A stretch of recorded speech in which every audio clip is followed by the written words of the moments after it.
Welcome to Hauntinglive Podcast, a place where we bring a new paranormal guest each episode to share their journey and experiences.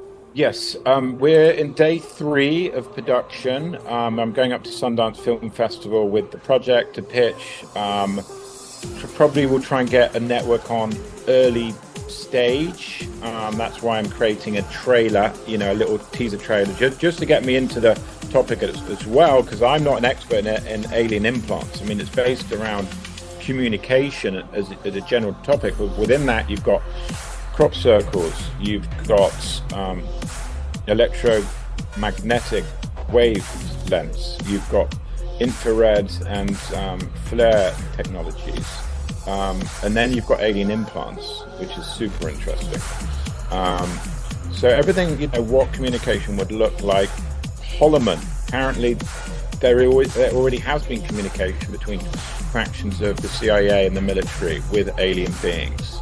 I believe that strongly now because Jack Vallet's coming out and saying that, and so's George Knapp, and these guys are the people in the know. So, for more Haunting Live real experiences, be sure to follow us on our social, on Instagram, Facebook, and also Blue Sky. And don't forget to also check us out on our official website, hauntinglivepodcast.com. Well, welcome to this episode of Haunting Live Podcast. We have an amazing guest with us, an actual Hollywood producer that's into the topic of UFOs and similar topics in that field, and he's actually got a film that he's producing. He is a producer, director, and a writer, so he is joining us today to talk a little bit about a new film he's working on called The Age of Communication. So please welcome Tim Burke to the show. Hi, Tim. How are you? Hi, Trevor. How are you? Doing great. Nice to meet you. You too. Thank you so much for taking your time and talking to us a little bit about your film project that you're working on. But first, can you kind of introduce yourself? Give us a little bit of background about what you do. Yes, I've been working film for my whole life. I've always had a big interest, passion in the field of ufology and the phenomenon. Been collecting, vintage books on the subject, seeing all the old, documentaries from 10 years ago. Obviously, those films and books were going back from the 60s, 70s, 80s. And I just love the old vintage UFO lore, to be honest with you. I love all those old cases. But yes, I mean, I had, I'm in a bit of an entrepreneur, work in technology as well as film. I was a panel host on Digital Hollywood because I have experience in mobile communications, AI, film, been on the front line for film as well. But yes, now I'm working on a scripted TV show called Shadow State as well as a documentary. Yeah. Yes, I did see that in the notes that you sent me that you were working on Shadow State. So that's really cool that you have a TV show on the go as well. So you have a lot of background in the film area as well as now getting into, I guess, the UFO area. Have you had UFO experiences yourself that got you into the field, or sort of how did that evolve? I think I saw a UFO in Florida, or some orbs in Florida. I remember that. But my real experience that I was talking about on a podcast earlier was on the Big Sur, on the cliff edge on the Big Sur, driving back from COVID. And I'm pretty sure I saw a huge submerged, submerged UFO. It was very foggy, so I can't say for a fact. It might have been a ship, certainly wasn't lighthouse, but I just, I was saying on this podcast before, I'd been driving all day. I hadn't seen any boats at all. It was 4 a.m. and then it was like a vintage Spielberg movie. I get out, it's all foggy, and these two huge lights are just sitting right up close on the shore. A big white light and a big red light. I'm going to go back to that spot and just hang out there for a couple of nights again. But that to me was, who knows? I mean, there is an underwater hotspot in that whole region. So, yeah. Yeah, I know that region is very much so a hotspot in California, especially in Catalina Island. There's a whole bunch of hotspots there. People see things all the time. Exactly. And Yeah, there's even reports of an underground base there as well in the waters. yeah, So there's a whole bunch of stuff in that area for sure. exactly. Yeah, yeah, there's definitely exactly. So I'm going to try and get out a boat at one point, go out into the deep sea, out around Catalina, and just hang out there for a week on a boat with some equipment that we can try using to summon, attract, whatever it is, you know. Hopefully you can capture some activity there. If you stay that long, you should be able to get something out that way for sure.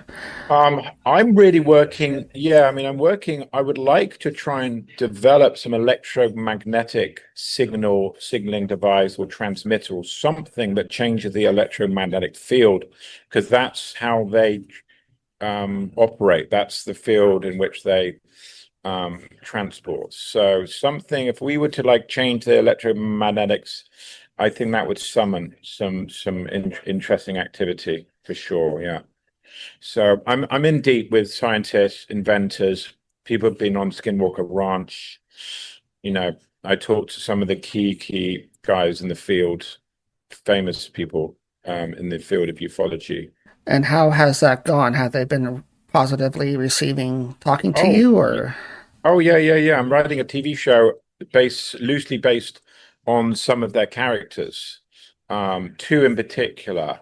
So yes, I mean these are guys who are on YouTube. Yeah, I mean everybody. It's a small field. It's like the film industry, but smaller. Everybody knows everybody, which is great, and everybody's supportive. You know, there are some big egos in the field as well. I'm not going to mention any names. I have worked and met with and sat with a lot of people. Um, some people, not my cup of tea. Other people, 95% of the people are great. So Yeah, for sure. At least as long as they're positive to what you're trying to do and accomplish, then hopefully they'll work together with you, right? So I did want to touch upon how it is while we're talking about this kind of topic. How is it perceived in Hollywood with the big films and UFO topics? Is it still kind of going that way, or are they branching in a different direction, or how do you feel about well, that kind of stuff? well, obviously Spielberg's trailers just hit, so there's a lot of talk about UFOs. There was something in the deadline of the industry email that went out about UFOs in Hollywood. The guy that directed Top Gun is doing a UFO film. Jerry Bruckheimer's on that. Obviously, Spielberg's one. I'm trying to get My Shadow State's scripted political thriller out there as well. So constantly in talks with networks, people, producers, talent to try and pitch that. Yeah, it's good. It's changed from the original films where it was all about, you know, war and attacks from alien species, right? And then, military fighting them. And now it's more of an open, Spielberg with Close Encounter of the Third Kind really opened the doors to a different way of portraying ETs. So yeah. Yeah, it's great that they're still willing to produce those types of films to keep the public's interest in the topic Yeah. at least and broaden people's minds as well if they're doing more of a different direction with the films. I think is the way to go as well. So Yeah, no, absolutely. But also, if you want the details, if you really want to do your research, you just have to be on the channels, your YouTubes, your Twitter, X, Instagrams, follow the key people. And every day you will get inside information, you'll get archive stuff that they dig up. That to me, if I want to get more information on the topic, it's not a Hollywood film, to be honest with you. It's your social media accounts and YouTube people that really are experts in the field as well. yeah, for sure, because that tells you sort of a test or a barometer of how things are going in the public, right? They know what's happening. You just have to jump on social media to find out, right? You don't have to do a whole lot of digging, but you can find out fairly quickly what's going on and what the hot topics are. So Yeah, yeah. exactly. Yeah, yeah, yeah, exactly. Let's talk a little bit next about the actual film that you're producing, which is The Age of Communication. I like the title. Can you fill us in a little bit about how you developed it and what kind of stages it's in right now? Yes, we're in day 3 of production. I'm going up to Sundance Film Festival with the project to pitch. So probably we'll try and get a network on early stage. That's why I'm creating a trailer, a little teaser trailer, just to get me into the topic as well, because I'm not an expert in alien implants. I mean, it's based around communication as a general topic, but within that, you've got crop circles, you've got electromagnetic wavelengths, you've got infrared and flare technologies. And then you've got alien implants, which is super interesting. So everything, what communication would look like. Holloman, apparently there already has been communication between factions of the CIA and the military with alien beings.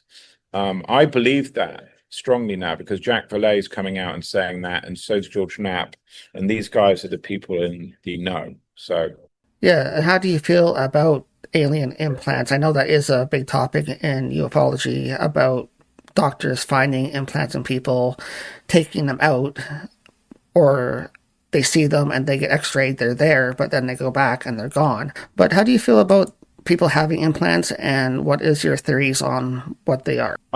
I mean, I think they are from a different species, different non-human intelligence. They're like, it's like, I was saying in my earlier interview, we tag wildlife, exotic wildlife that we find for travel, you know how they migrate, how they feed, how they have their birth. So it would make sense that we are being tagged, certain people are being tagged. Apparently I was hearing that they might abduct. Are you looking for that hard to find item, spiritual item that your loved one wants to always get, but you don't know right where to check out? Why not check us out here underneath hauntinglivepodcast.com. Underneath our store, though, we actually have tons of items from dream catchers, crystals, so many more for you. Check us out underneath hauntinglivepodcast.com. Women and change the fetus from like a DNA point of view. I mean, it's very X-Files-y, isn't it? I mean, it's like literally an episode from the X-Files. Well, it's actually, that was the main theme of the X-Files. So for me, being an absolute loving fan of that show and Fox Mulder, to go out into the field and really research this topic myself is actually kind of cool. I'm interested to start this topic. Some people don't know anything about this. I'm learning about it myself, honestly, doing a deep dive into this topic. So it's kind of cool. This is the first real thing that I'm researching myself, first documentary that I'm doing based on this topic, Yeah, that's really cool because a lot of people that do films like this, they kind of get the information third hand, or they just go with what they hear and produce a documentary. But you're actually getting out there to firsthand see what's going on, talk to people, and draw out their stories. Is that basically what's going to be involved in the film? The documentary is people's stories, or is it going to be some eventual evidence based, or? there's going to be lots of different elements to it. When you're making a documentary, you're open to where it goes. So I would like to find people and give them x-rays and find some implants ourselves, and then obviously get those analyzed ultimately. Yeah. Yeah, that'd be great to get your own evidence and be able to say, yes, we did this Exactly. and we can prove it. Yeah. Yeah.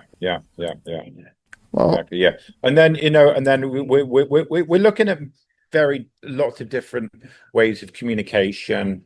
We're looking to potentially build something. I'm working with people from Skinwalker Ranch, the TV show, that have invented flare technology and infrared scanners and spectrum analyzers and the whole thing. So have you talked to them about being any content in the film, or are they just kind of assisting you with they your will be direction? one of the guys I'm interviewing this weekend. He's putting some stuff in film. Another one of the alleged abductees who said he's had an implant taken out of him, I've already spoken to, and we're conducting an interview with him this weekend. He worked with Dr. Lear, who's the leading surgeon in the field of alien implants. Yeah, I know the name Dr. Lear. He's really well known for implants and in the whole field of ufology altogether. So it's great that you're able to do stuff that way. So yeah, it's his assistant. Yeah. Oh, okay, great. Where do you see this film going, and what is your hopeful outcome that you want to make people more aware of by producing this? I see this film could go anywhere. Honestly, right now, with the way that the ufology is coming out with all these new information and details, it could lead to communication. I mean, that's honestly the end goal for this show, is like lead to communication. That, Ross Coulthardt's talking to the Skywatcher team that can summon UFOs with 100% success rate. That's what he said. I mean, that for me is global headline news, but it wasn't covered by mainstream media, but he's got proof of it. They've got videos on YouTube. There's a couple of people that I've seen now with orbs, that absolutely are orbs, not, controlled by man, making crazy. It's just lots of them as well. It's not just one, it's lots of them. And some of the videos that I've been watching, and these are ex-military people or psychics, some are psychics, or psychic soldiers, I suppose, or people with remote viewing capabilities. Who knows? I'm fascinated by remote viewing. There's some amazing stories, honestly. It's very interesting. Apparently some of these places, astral headquarters of ETs, are protected by other remote viewers. So a remote viewer comes in, and then they've got a remote viewer that can detect that and then push them out. I mean, it's insane. It's all about astral bodies as well. And that's also what I think the alien abduction thing could be. They're not taking your physical body, they're taking your astral body, right? So your spirit is coming out, and that's why people can potentially go through a wall or a window, because it's not their physical body, but it's their soul, and John Lear talks about, we're just containers for the soul. The soul is a very important thing. And there's, this goes back to the Bible and the fight, John Milton's Paradise Lost, and heaven and hell, and the fight of the soul from good and bad, and bad demons and good demons. And maybe this is the whole story of the Bible and heaven and hell. So, and where we go after we pass from this realm of consciousness. Right. I have heard that theory before, that it's the astral, your soul is being abducted, not the physical body. And that's what's really happening. Because, like you say, that's why you go through walls, through the roof, or whatever, to somewhere else. So you're just going on a journey. So, yeah. Yeah. That's definitely what I think. I mean, it's weird though, because obviously you hear stories about people getting operated on, right? So why are they operating on them if they're just like a soul, or like a transparent whatever soul is? But there was actually a very interesting experiment done, and this guy was traveling around America weighing people just as they died. I mean, a pretty kind of crazy, messed up experiment, but apparently the body loses 23 grams when it dies, and they think, oh, that's the weight of a soul, it's 23 grams, and you can look that up on the internet. There's some interesting documents about that. Well, that's interesting, because you got to get that data from somewhere, and somebody has to do that experiment to find out what happens, right? So it's good somebody's doing it. So in the end, yeah, I mean, that was a while ago. Well, thank you so much, Tim, for coming on and talking to us about your new documentary, The Age of Communication, and a little bit about your experiences in the ufology field, and experiences too with some UFOs that you've had. So that's really interesting to hear. And we'll definitely put the links down in our notes where they can find information about your documentary. And when do you expect this to be out for people? Or do you have a release date in mind yet? Not really, because you don't really go into this with a release date. You go into this to like do the research, and it takes however long it takes. It's not really necessarily you're making a film. You're really trying to figure out the phenomena and communication. So it's like it could take years. I mean, obviously probably get enough footage to make a documentary by later this year, I suppose. But it's an ongoing. You certainly don't stop a project like this. I wouldn't want to stop a project like this because it's like the most important thing there is in mankind, really, particularly in my life. I mean, I want to dedicate my life to this topic, and I kind of am in a way, particularly communication, because it's just interesting. It's super interesting. And who knows what you're going to learn or who you're going to meet along your journey as well. So we could even meet some ETs. Hopefully, hopefully in the end, right? First contact.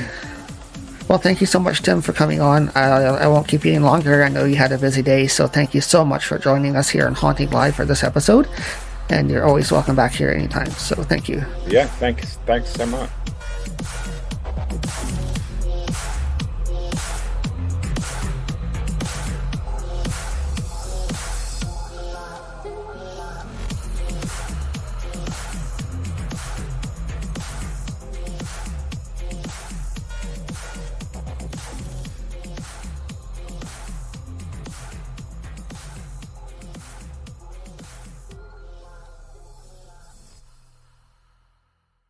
Miss one of our episodes? Replay our episodes on Rhode Island Broadcasting. Show your support for Haunting Live by supporting our broadcast partner, Rhode Island Broadcasting. Find them on YouTube.